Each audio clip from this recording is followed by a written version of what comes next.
বাঙালি কৃষ্টি বলে পয়লা বৈশাখে, 21শে ফেব্রুয়ারিতে, ভ্যালেন্টাইন ডেতে ইত্যাদিতে মেয়েরা সাদা বা বেগুনি শাড়ি পরে এবং ছেলেরা পাঞ্জাবি পরে ছেলেমেয়েরা একত্রে বিভিন্ন অনুষ্ঠানে যায়, তা কেমন? এগুলি হচ্ছে যে বলা হলো, আমাদের ভাই বললেন যে ভ্যালেন্টাইন ডে অথবা আপনার ওই বৈশাখ মাসে অথবা নতুন বছর এক শ্রেণীর লোকেরা মনে করে জানুয়ারিকে, অথচ এই নতুন বছর না, নতুন বছর আমাদের মুহররম। আরেকটি কথা এখানে বলে দিই যে নতুন বছর আমাদের মুহররম হলেও কেউ যদি মুহররমে মনে করে যেহেতু আমাদের নতুন সাল শুরু হচ্ছে সুতরাং এতে আমরা কিছু কাজ করব, তবুও বিদআত। মুহররম মাসে আমরা পাঞ্জাবি টুপি লাগিয়ে একটা আমরা মিছিল করবো আর বলবো নারায়ে তাকবীর, আল্লাহু আকবার, হ্যাঁ ইসলাম ইসলাম জিন্দাবাদ, এসব করেন আমাদের দেশের লোকেরা। তো তাই যদি করব তবুও বিদআত, তবুও বিদআত।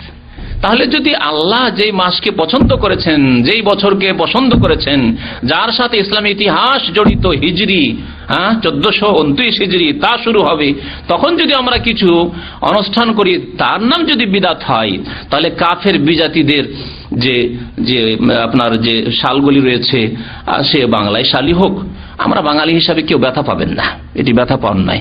বাংলা শাল, বাংলার সাহিত্যের নায়ক কারা? বঙ্কিম, না হয় ঈশ্বরচন্দ্র বিদ্যাসাগর, না হয় রবীন্দ্রনাথ ঠাকুর, আর না হইলে বিবেকানন্দ, এইসব। হ্যাঁ, তাহলে আপনি বাঙালি বলে আপনাকে কেন কষ্ট হবে? আপনি প্রথম মুসলিম, সব কিছুর আগে আপনি মুসলিম, আপনার ইসলামের হেফাজত করতে হবে, আর আপনার বাংলা শালের হেফাজত করতে হবে, এটি বড় অজ্ঞতা। আমরা যখন একেবারে জরুরি হবে তখন সেগুলি ব্যবহার করব, কিন্তু আমরা শখ করে ব্যবহার করব আর তার জন্য আমরা খুশি করব, বৈশাখী মেলা করব আর তাতে পান্তা ভাত খাবো, সবগুলি বিদআত।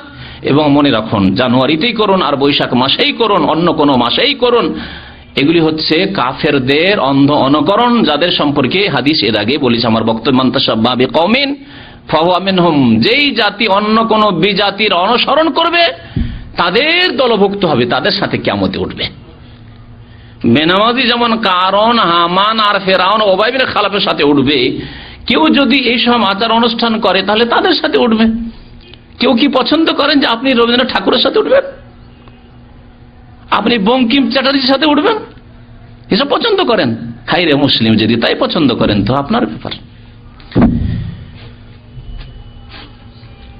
ছেলেমেয়েরা একত্রে এইসব অনুষ্ঠান, বহু পাপ তাতে হচ্ছে। তার মধ্যে প্রথম কথা, এই অনুষ্ঠানই বিদআত। যদি ছেলেরা আলাদা করে, মেয়েরাও আলাদা করে, সৌদি আরবের মতো পরিবেশ রয়েছে। আর এখানে বৈশাখী মেলা এক শ্রেণীর লোকেরা গত বছরে করলো, তার আগে একবার তাড়া খেলো হাইয়ার লোকেরা, পুলিশরা তাড়াও দিল, তাদেরকে ধরলো এইসব বাঙালিরা এই বৈশাখী মেলা করতে গিয়ে। তো এসব এখানেও চেষ্টা করে এরা পাপ করার, মানে দেশকে তো নাপাক করেছেই, কিন্তু এই দেশটাকে নাপাক করার চেষ্টা করে এই ফাসিক লোকেরা। কথা হচ্ছে যেখানে করুক না কেন, যদি ছেলে মেয়েদের আলাদা আলাদা করে তবুও বিদআত। আর যদি ছেলে মেয়েরা পুরুষ মহিলা সব একসাথে করে তাহলে পাপের ওপর আরো পাপ বেড়ে যায়, পাপের ওপর আরো পাপ বেড়ে যায়। এসব জায়েজ নয়, হারাম ইসলামের।